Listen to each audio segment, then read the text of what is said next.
We're here today with Temple Grandin, who in addition to being voted as one of the top 100 most influential people by the Times Magazine, is also an absolute hero and a world-renowned professional in the field of autism. You've achieved a remarkable amount of things in your life. And people want to know, was there ever a turning point in your life where you realized that you had to consciously take steps to improve or do better? Well, one of the big turning points was my science teacher got me interested in doing science, and I finally decided that I was going to knuckle down and start studying. But also, there was a lot of things that was just gradual. Starting my business, it was one small project at a time. I started writing one small article at a time for the Farmer Ranchman magazine. I started doing freelance, one design project at a time.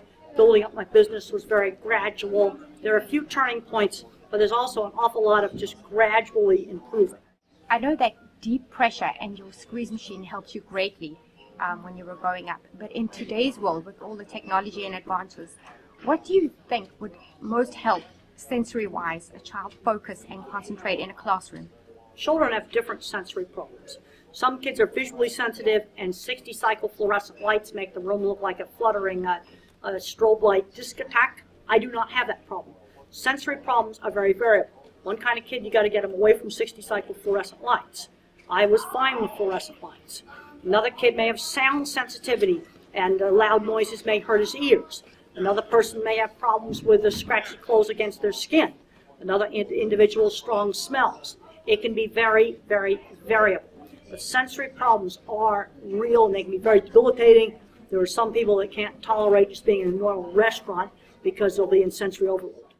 Many children who are typically in the age range of 5 to 12 express no interest in having friends or being sociable, but their parents feel extremely pressured and feel like they should enroll them in social skills groups or try and arrange play dates. What are your thoughts about that?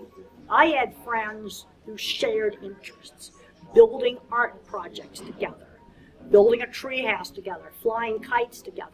Get the child involved in shared interests, because that's where I'm going to get friends. They like computers, do computer stuff together. They like art, do art projects together. Get them into different school clubs, band, computers, chess, history club, historical reenactment things. It's through shared interests. Science fiction club, whatever the things that they're interested in. That's where I have friends. What do you do if there's a child, let's say, who's approximately 10 years old and who tends to perseverate on one topic, for example, the solar system? Is this something that should be discouraged, and how do we go about Okay, let's say you have this kid and all he wants to do is talk about the solar system. Let's broaden it out. Let's start learning about how the planets circle. How does the gravitational field of the sun affect it? Start using that motivation to teach science. Okay, the solar system, well, let's talk about solar power. In other words, make a link. Use that interest in the solar system to trigger an interest in science in a more general way. What you want to do is make an associative link back to the solar system. Earth is part of the solar system.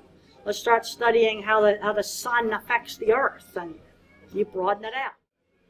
Sometimes we children on the autism spectrum are frustrated or angry, or for no apparent reason at all, they tend to become aggressive towards their siblings. And how do you think parents should handle this? Well, you have to look at what is causing a behavior. First thing you've got to do is it behavioral or is it biology? And your two main biological reasons for a problem behavior are sensory overload, like flickering fluorescent lights, or sound sensitivity, or maybe they're afraid to go into that room because last week the smoke alarm went off in there, or maybe they have a hidden painful medical problem, yeast infections. Another common problem is acid reflux and all kinds of gastrointestinal problems. You'd have to get that cleared up. Urinary tract infections, toothaches. I try tapping his teeth, make sure he doesn't have a sore tooth. You've got to rule out hidden painful medical problems and sensory issues first. Then you can say, yes, the problem is behavior. But the first thing you've got to do is separate biology from behavior. And if they find it's a behavior problem? Then you got to figure out, is it frustration because they can't communicate? Is it getting out of doing a task? Or getting attention? It's like three basic motivations. Frustration without not being able to communicate, get out of doing something, or to get attention. You have to figure out what is causing the behavior. And you also want to make sure you don't accidentally reward bad behavior. There was a problem in one class where this kid was biting the teacher and kicking, and they take him out and pick flowers. Well, now you've just rewarded bad behavior. You don't want to, you can sometimes accidentally do that. What's the best way to determine a child's learning style if they're nonverbal? Well, you have to look at what is a child good at. And I'd strongly recommend a book called How Can I Talk If My Lips Don't Move by Tito Mukapadahe. If you're working with older children and adults that are nonverbal. Okay, now you have kids higher up on the spectrum. You've got to figure out if they're a visual thinker like me, who thinks in photorealistic pictures. The HBO movie did a fantastic job of showing how I think in pictures. Those kids tend to have a problem with algebra. I had a terrible time with algebra. Another kind of thinking is the pattern thinker, sort of a more abstract kind of thinking. Oftentimes these kids have trouble with reading. And then there's another kind of thinker that's a verbal thinker. These are the kids that often love history. And they definitely are not a visual thinker, and they do not have drawing skills. And on the higher end of the spectrum, you can kind of figure out what kind of thinker a kid is around 3rd or 4th grade, 8 or 9 years old. And then some kids that are nonverbal are going to be an auditory thinker because the visual system is scrambled up and not working right. So they're going to, hearing will oftentimes be their best sense. It seems like more and more kids are being medicated these days. What are your thoughts about that? I am very concerned about too many heavy-duty medications being given out to little kids like candy. I think a much better approach with little kids, I'm talking about 5-year-olds, 3-year-olds, let's try some of the special diets first, like wheat-free, dairy-free, lowering the amount of carbs, try some fish oil supplements. I mean, I think it's really wrong to be giving out powerful drugs to little kids is absolutely the first thing that you do.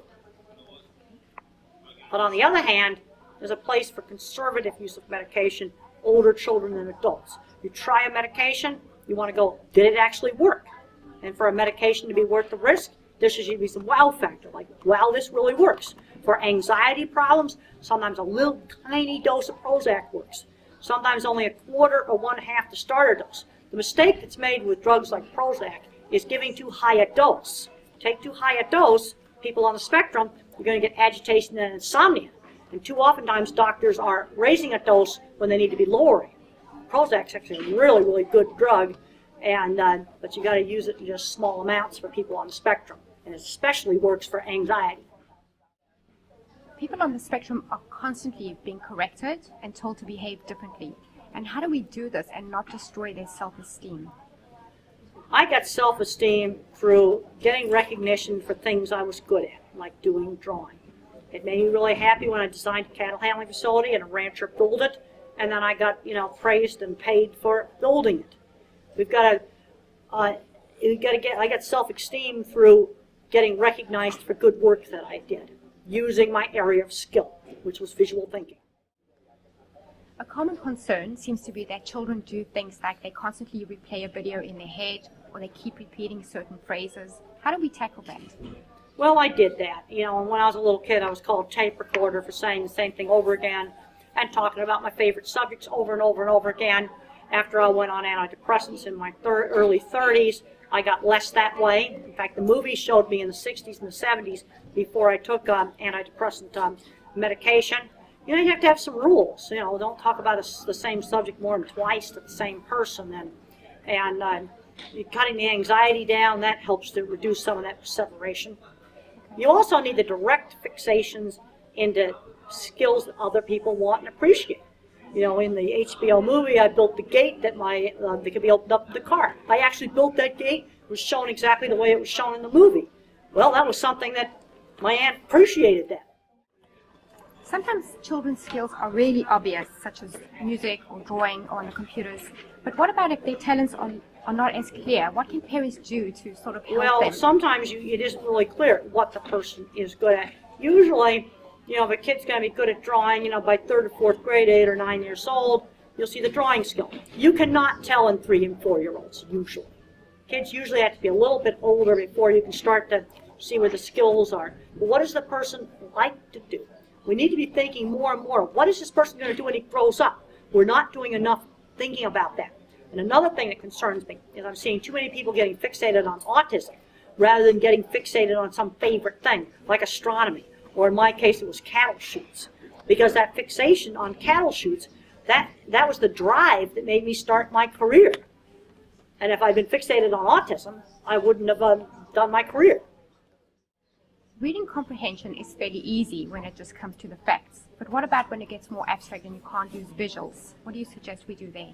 Well, there's a problem with understanding more abstract concepts. Like, for example, let's say you read a story that they had waffles and maple syrup on, for a meal, and the question was that what meal was it, breakfast, lunch, or dinner?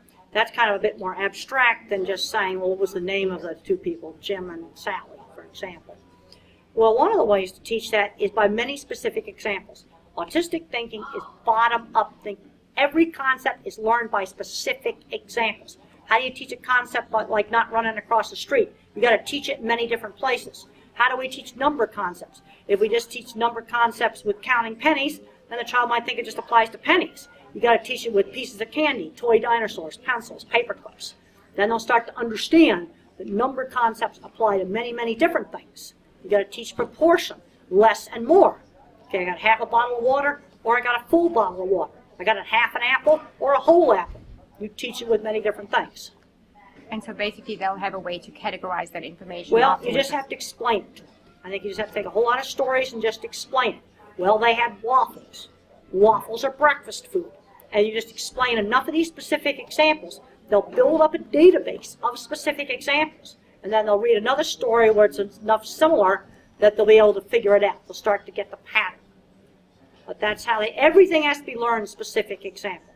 Bottom-up thinking. Normal brain is top-down. The normal people tend to overgeneralize. Like when I ask people about behavior problems, they say, my kid has behavior issues in the classroom. I don't know what behavior issues in the classroom are. Is he hitting people? Is he laughing? Is he rude?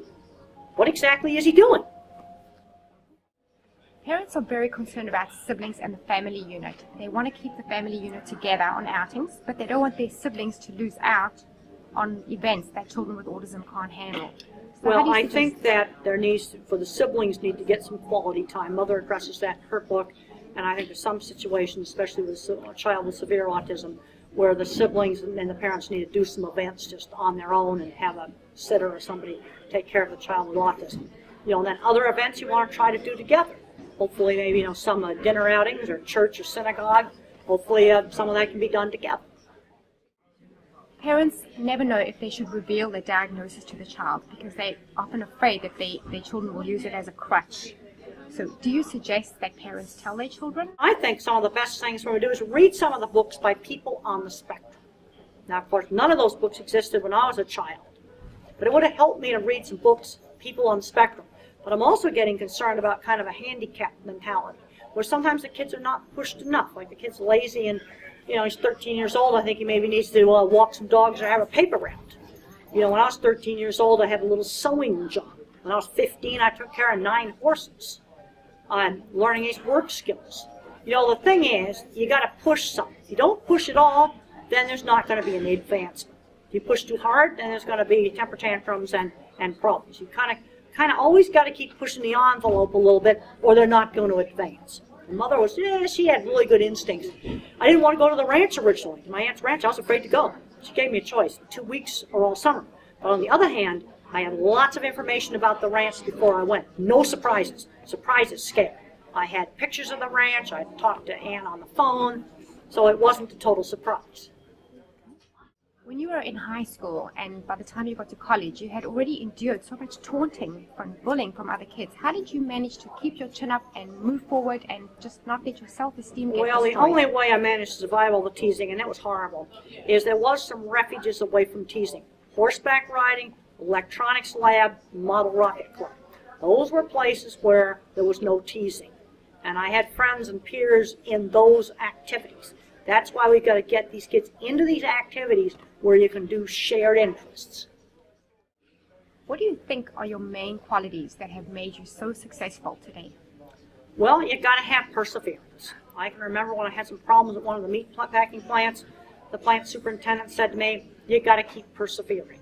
I remember seeing some scribbled graffiti that was on the wall of the art building on the Arizona State University campus that said, obstacles are those terrible things you see when you take your eyes off the goal. Those kind of little things stuck with me. The other thing I had to learn is to sell my work, not myself.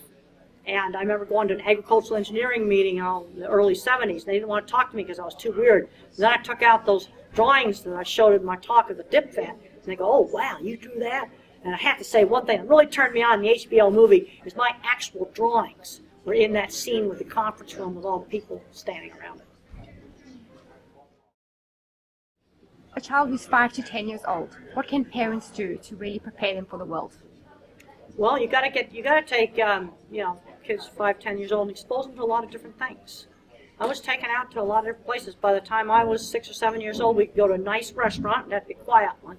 We could go to a nice restaurant, and I behaved. I liked eating at a nice restaurant, so I behaved. And again, you've got to differentiate between biology. We went to a really noisy restaurant with a super loud band. I would not have been able to tolerate that. I was expected to behave in church. Fortunately, the church didn't have any sensory overload problems. You know, I had an old-fashioned organ, and I actually liked the organ. Hated the clothes I had to wear because the scratchy petticoats kind of itched. There has to be some expectations for behavior. You know, you got to push them hard. You got to push them enough to make them advance, but you don't push them so hard that you're going to have temper tantrums and you're going to have a problem. You know, a good teacher is kind of gently insistent, always kind of pushing the boundaries of the envelope to try to get you to do new things. I've heard you mention manners and behavior a lot. Can you just tell me what your thoughts are on that? There were some expectations for manners. I mean, if I did something like comb my hair with my fork, I mean, Mother said, "Get that out of your hair, that's bad manners, don't chew with your mouth open. You cannot eat mashed potatoes with your hands." You know, manners were just taught one specific example at a time. You know, I couldn't, eat meat with my hands. You know, you had to cut it with a knife and fork. Do you think that people today are on the autism spectrum are getting away with more? I'm saying too many absolutely atrocious table manners. Way too much of that. And there's a scene in the movie where my boss slammed down the can of deodorant. He said, "You stink, use it." That actually happened. In fact, I showed Mick Jackson, the director, exactly how to slam it down. That was done exactly like how the boss actually did it. And I was very furious at the time. But I look back and I thank the boss for doing that. I'm seeing too many guys coming in, they're all full of stubble. They'll either shave or grow a beard. But you know, it's fine to be eccentric. I think being eccentric's okay. Being eccentric's okay. But being a total rude, filthy, dirty slob's not okay. And what do you think about the focus of finding a cure for autism rather than just concentrating on treatment? If you got rid of all of the autism genetics, you get rid of the next generation of Silicon Valley. You get rid of the next generation, you would solve the energy crisis. You say a little bit of the autism trait gives you some intellect, but you tend to not be very social. Too much of the autism trait, and you get a lot more problems. It's a complicated genetics. You're not going to, it isn't something simple, where it's a simple genetics you can easily get rid of. But if you totally got rid of it, let's say you got rid of it a long time ago, we wouldn't even be here today working with a video camera, because who do you think made a video camera? It was all the kind of people with some Asperger's genetics that did that. So is there anything else that you'd like to add? I just want to I'll talk a little bit about diagnosis. Diagnosis is not precise. It's a behavioral profile. It's not precise like tuberculosis or, some disease where they can tell you exactly what, disease you have. Asperger's is not a separate disorder from autism. It's all part of the same continuum. Then you get PDD. What is that? People get too hung up on these labels. I find the normal human mind gets hung up on the labels. They say, "Well, my kid's autistic. What do I do?" Well, I'm saying, okay, what is his problem? Okay, is there a problem not to have friends? Is he having temper tantrums at school? What exactly is the problem? I want to solve the problems. These diagnostic labels are not precise. I'm trained as an animal scientist, as a hardcore biologist, and behavioral profiling is not, to me, very scientific. I can't wait until in the future they can get high-speed brain scanning and they start to figure out exactly where some of the problems are, and then you can direct therapies. Okay, this child has a problem with touch sensitivity, or this child's going to have a problem with 60-cycle fluorescent lights. Let's do interventions to help the malfunctioning visual system. I know that you have a new DVD coming out. Can you tell me about that? Yeah, the DVD of the HBO movie will be coming out August 17th. Use keyword Temple Grandin to search for it. Okay. Well, this interview has been enormously helpful. Thank you very much for taking the time to be with us Thank today. you very, very much.